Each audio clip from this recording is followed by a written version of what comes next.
Tonight, for my project, I'm going to swap out the stock tire on my Trek Domane 5. It came with a 700 by 32, and I'm going to upgrade to a Compass Tires, I believe it's the Barlow Pass. It's a 700 by 38, and it's tubeless. So yeah, I did the back tire the other night, so I'm going to do the front tire tonight. See how it goes. Back tire went really easy. So I'm also going to weigh these too. Weigh the wheel beforehand and after, and just see kind of comparison if I save any weight or not. Alright, so our wheel with the stock tire and this very scientific scale, looking at about 1,680 grams ish. Keeps bouncing around on me. Yeah, that's with the stock Bontrager Affinity TLR wheel and a Bontrager R1 700 by 32 tire with a wire bead.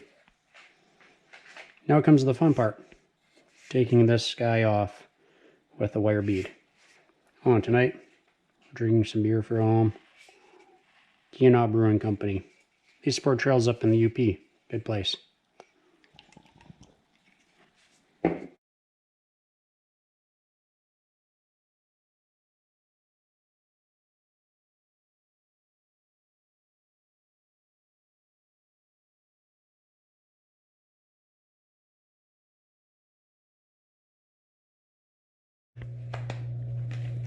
Alright, so you might be wondering why I put my wheel back in my bike without a tire.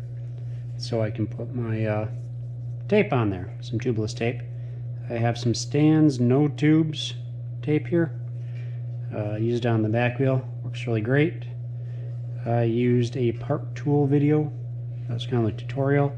I'll put a link to it on how to do this, but they said you have to start at least one hole past your valve stem hole. I'm going 2 just because that one is so close. So yeah, let's put on some tape.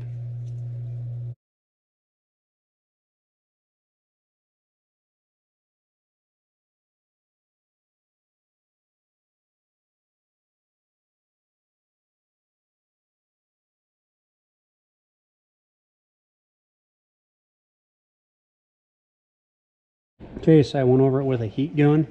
It just helps with the tape, getting a nice, good, really tight fit. Gets rid of all those air bubbles. Makes it just a little bit nicer. Next, you got to find your valve hole. Just grab a sharpened bike spoke. Poke around through.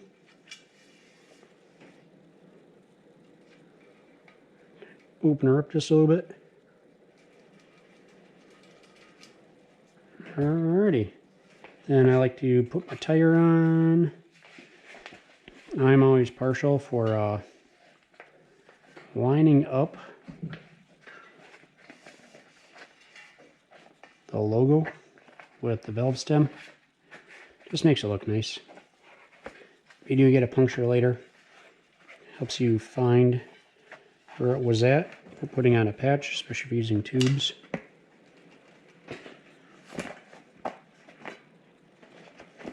Get on there. So we got it on, had to use a lever. Next we want to get our bead set, and I can cheat a little bit. I have a air compressor with a press to valve attachment. Works really well.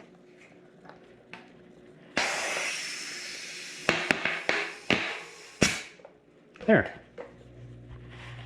She's set. Alright, so this one's seated up really nice. There are no leaks that I can really see or hear. When we did the back tire, there was a small leak from the weld. When we put our sealant in, it plugged right up. So next on this one though, just to be safe, you want to put in some sealant. To do that, you got to take your valve core tool and pull out your valve core. Pretty straightforward.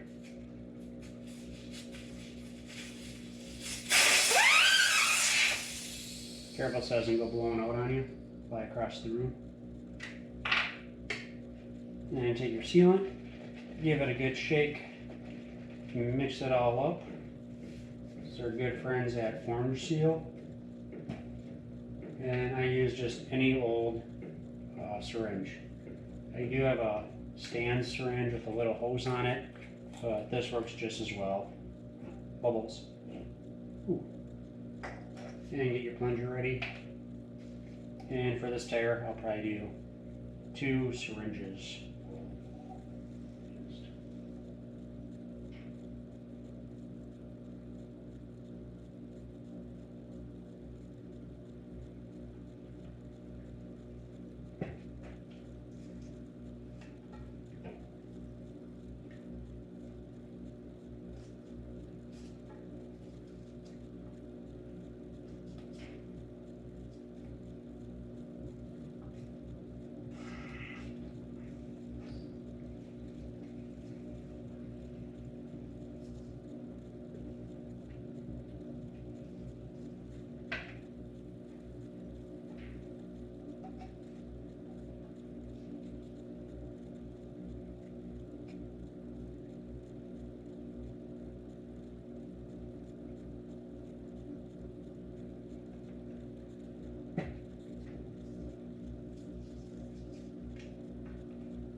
Alright, so this latex base, I just rinse my syringes out in the kitchen sink. It's fine, just like doing latex paint, paintbrush, cleaning those. Valve core back in, good and snug.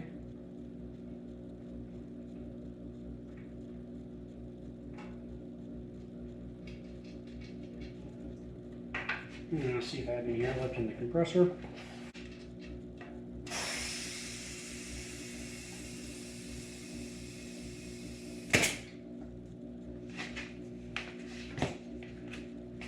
Alright, give her a good shake all around.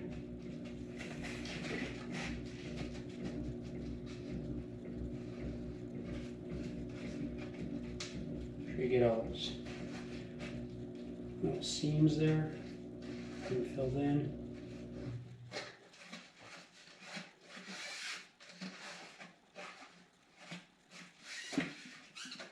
And then in about a month or so, I like to add a little more sealant, just because then there's going to be some stuff that's going to leak out, kind of filling in your sidewalls if they're kind of got a thinner sidewall tire along your rim there where it seals up.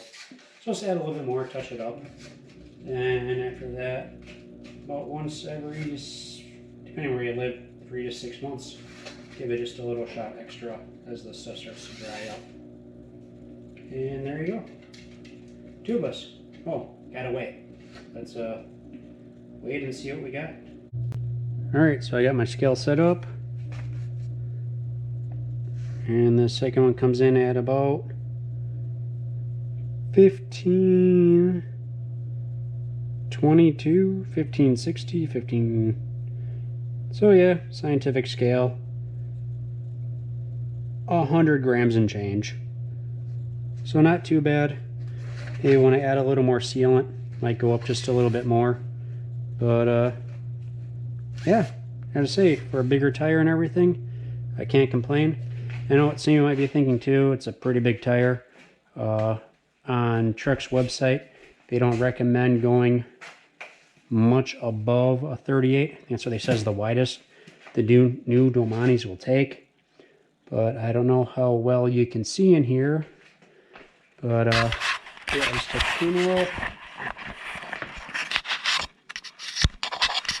You got plenty of good frame clearance there. Nothing to worry about on a 38 on a Trek Domane. on the new ones. If I was really fancy, I'd grab my calipers, give it a measure, see what I got. Maybe I'll put that in the notes down below. Anyways, that's it for tonight. Set up my Domane Tubeless. And yeah, don't worry about the heat gun. I kept it far enough away from the fork. Didn't have to worry about doing any damage to the carbon. The rim didn't really get hot at all or anything. It's aluminum rim, so that's all fine and dandy to do a heat gun on. If you have carbon rims, you might want to hold back on that. Yeah, thanks, and have a good one.